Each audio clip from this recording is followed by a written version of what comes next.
boys and girls, it's Mrs. Masiello here. Today we're going to explore the op art world and we're going to create our own op art design. Op art is short for optical art, and it's a style of art that uses optical illusions. They're considered to be abstract art, and it gives the viewer the sense that there's some movement going on within the artwork.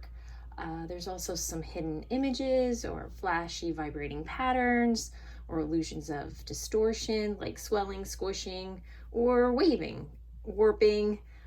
Bridget Riley is a famous op artist, and she has used op art in her designs within her artwork. We're going to explore op art on our own, and we're going to create a sphere that looks round on top of a checkerboard.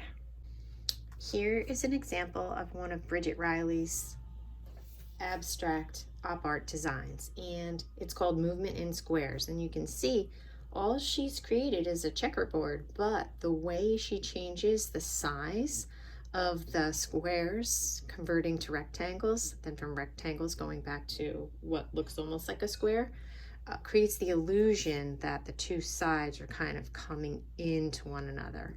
So her design, even though it's two-dimensional, it creates movement, and it really looks like it's curving because of the way she changed the boxes. In this lesson, you're going to learn about not only creating a pattern using lines, you're also going to be creating a sphere using shading. You're going to be using contour line. So for this project, you're going to need something round to trace a circle on your paper, and it doesn't have to be a paper plate, but a paper plate will work as long as it fits within the circle. You don't, the rectangle, you don't want it to touch the sides of the paper.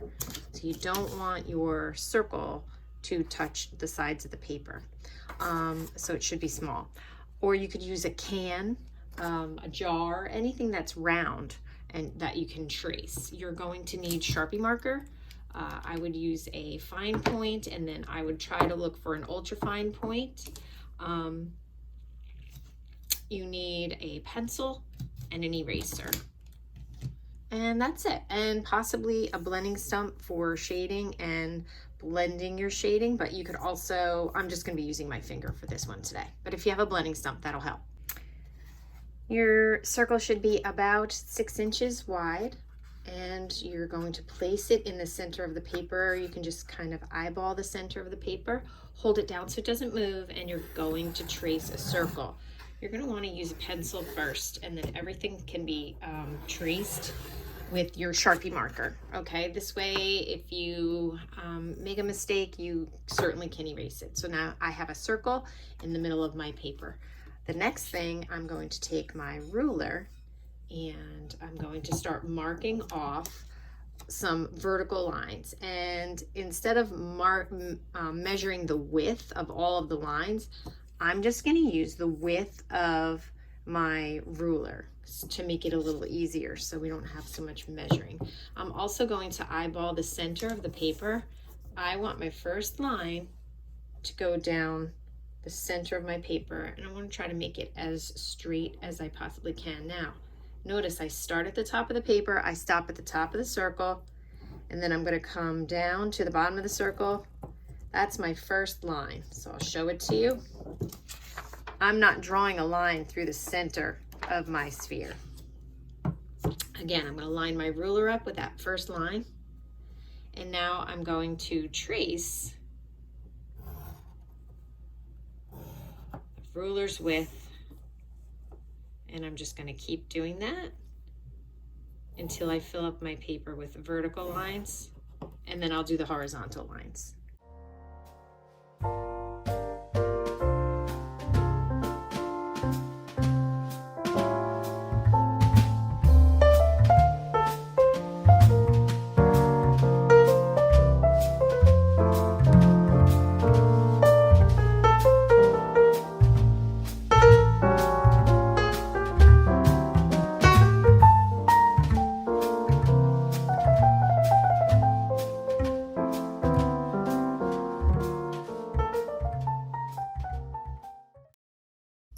So now I have vertical lines on my paper, I'm going to hold my paper this way, and I'm going to do the same thing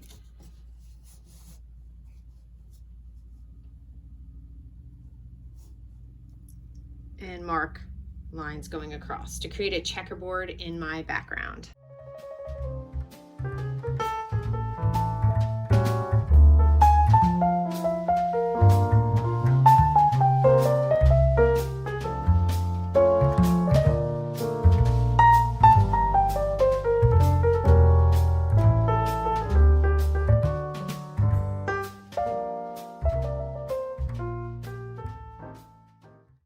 So now I have a circle, blank two-dimensional flat circle.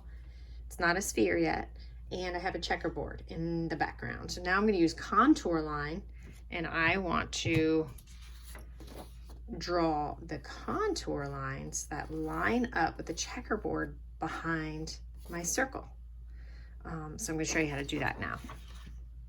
So I would just pick a line here and a line here. You want to make sure that the lines line up. So you see this line? This is the end of this line. So I'm going to put my pencil here, and I'm going to draw a curve to the right. It's got a curve, and connect it. So you're connecting the line. So you're pretending to connect that line that stopped there. There I go. Now for this one, I'm just going to slightly curve. And now I'm going to connect over here. I start here and really get it to curve. And now I'm going to start here and connect this one, curving, curving, curving. And then I don't really have room for this guy. It's like a sliver, okay? I'm gonna flip my paper, and I'm gonna do the same thing. I wanna make sure these lines touch. And I like to start over here because I'm left-handed. You might want to start over here if you're right-handed. You just want to make sure this line connects to this one. So here I go. And you want to curve it. Don't make it straight. Contour line, you're showing the roundness of the sphere. You're trying to create the illusion that the sphere has a curve. These lines have to connect, so you curve and then you come back. So on the left, they curve to the left. Your contour line is going to curve to the left, and on the right, they're going to curve to the right. So you're going to do this in pencil in case you make a mistake, and you can erase it, okay? And I'm just working on regular copy paper. You can work on sketch paper. I tried to send some paper home to some students, so if you have the paper and a tracing template, otherwise you could just use a paper plate. And you could use copy paper if you don't have drawing paper. So now we're ready to create our checkerboard with a Sharpie marker. But before we do that, we're gonna mark off every other box with our pencil so we know where our boxes are going to be black. So I'm gonna start here. I guess I could, no, I'm gonna start to the right, and I'm gonna make a mark. Skip one, make a mark. Skip one, make a mark. Skip, make a mark. Skip, make a mark. Skip, make a mark. Notice these are rectangles, not really squares.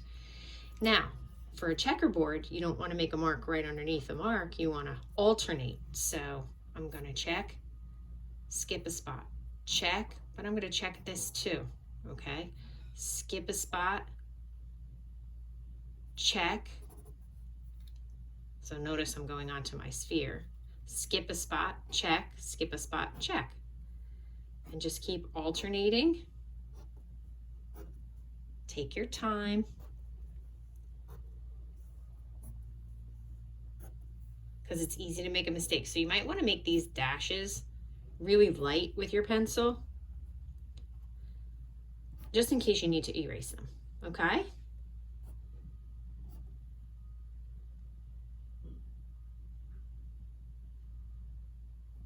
Skip a spot. Oopsie. I made a mistake. So it's got to be this one. Nope, I was right.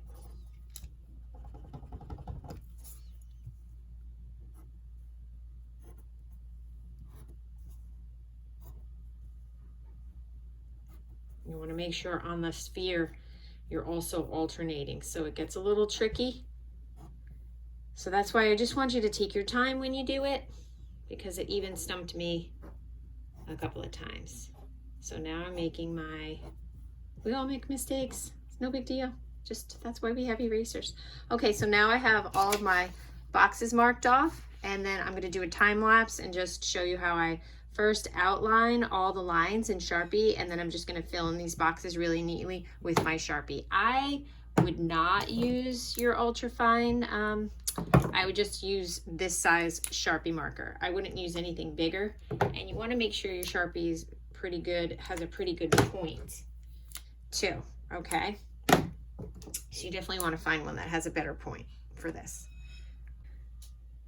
Before I finish, I just want to point out that something might be a little confusing when you're working on this, is if you notice the boxes that kind of get cut off on the edge of the circle, they are also going to be a part of the box that touches it on the background. So you see this little triangle piece here on the circle? It also is connected to this one. So you just want to be careful. So if you need to go back and watch that part where I checked off the boxes, it can be a little tricky. And you see where I missed my pencil? I missed my pencil line on a few of these. When the Sharpie's dry, I'm just going to erase those pencil lines. So if the same thing happens to you, that's perfectly fine because you can erase it. I'm going to finish this and then we'll move on.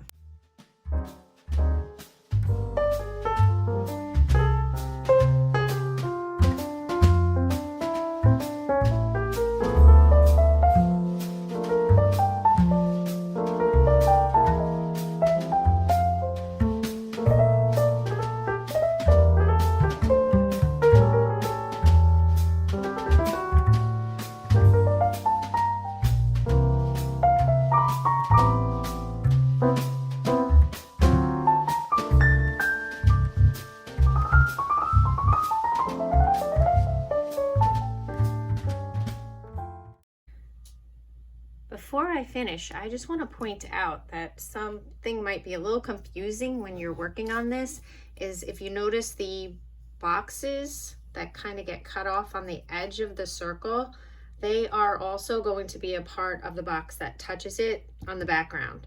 So you see this little triangle piece here on the circle? It also is connected to this one. So you just want to be careful. So if you need to go back and watch that part where I checked off the boxes, it can be a little tricky. And you see where I missed my pencil? I missed my pencil line on a few of these. When the Sharpie's dry, I'm just going to erase those pencil lines. So if the same thing happens to you, that's perfectly fine because you can erase it. I'm going to finish this and then we'll move on. Now that I finished the checkerboard design in Sharpie, I just want to show you that it still looks a little different from this completed project. And the reason being is that we're going to take this, it's starting to look a little bit more three-dimensional because of the contour lines, and the checkerboard gets distorted, like it gets wider towards the front and it converges and gets smaller. The checkers get smaller as they move away from you. They give the appearance rather. Now we're going to use shading, okay, from light to dark. We're going to put some shading on this to make it look more like a sphere that's more round sitting on top of the checkerboard, okay? So you just need a number 2 pencil. It's up to you. If you like working with a mechanical pencil, that's absolutely fine. I like to work with a sketching pencil or a regular number 2 wooden pencil. So like I said, the first thing we're going to do is we're going to take an eraser, and before you do any shading, you want to erase any pencil lines that you kind of missed when you were tracing with your Sharpie. So it's completely fine to miss a little bit. You want to try to stay on the pencil line as best you can, and then you just want to get rid of all of your eraser shavings. Let me just double check. Okay. So for this, usually we choose a light source. I'm going to pick a light source that's kind of directly shining, like from a bird's eye view. And the center of this sphere is going to be lighter, and the outskirts are going to be shaded in, okay? So I'm just going to shade in, and I can even go over my black Sharpie around, but you want to stay inside the outline. And you could just do the white parts, but I like to just bring my hand all the way around. It's easier for me to shade that way. So right-handed people, you might want to start on the left side. I'm a lefty, so I always work right to left. So I just don't want to confuse anybody. And you want to put some gray shading. So you should understand the value scale from light to dark. If not, you could always message me and I can go over that with you. But we've done shading in the past. And wherever you want your shading to get a little darker, you'll press a little harder with your pencil. And wherever you want your shading to be a little lighter, you'll press a little lighter with your pencil. So we're just going to put some value that's kind of in the middle of the value scale right now. We're not going too dark just yet because we can always go a little darker. And if you have a blending stump, now is the time for you to kind of blend it out. I'm just going to use my finger. If you don't like getting your fingers dirty, you can wrap a tissue around your finger. I don't really mind it so much.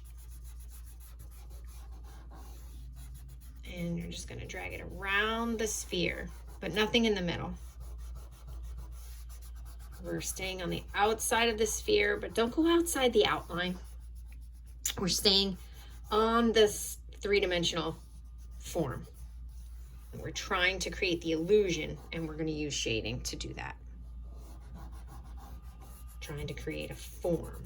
So it went from a flat circle, which is a two-dimensional geometric shape, circle, to a three-dimensional, and shading and contour line are two ways that you can take a flat two-dimensional shape and turn it into what looks like the illusion of a three-dimensional form.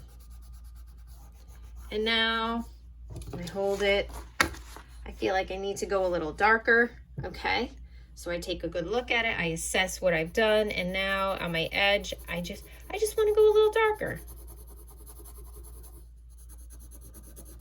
It kind of will disguise that black outline that we drew around the circle with a Sharpie.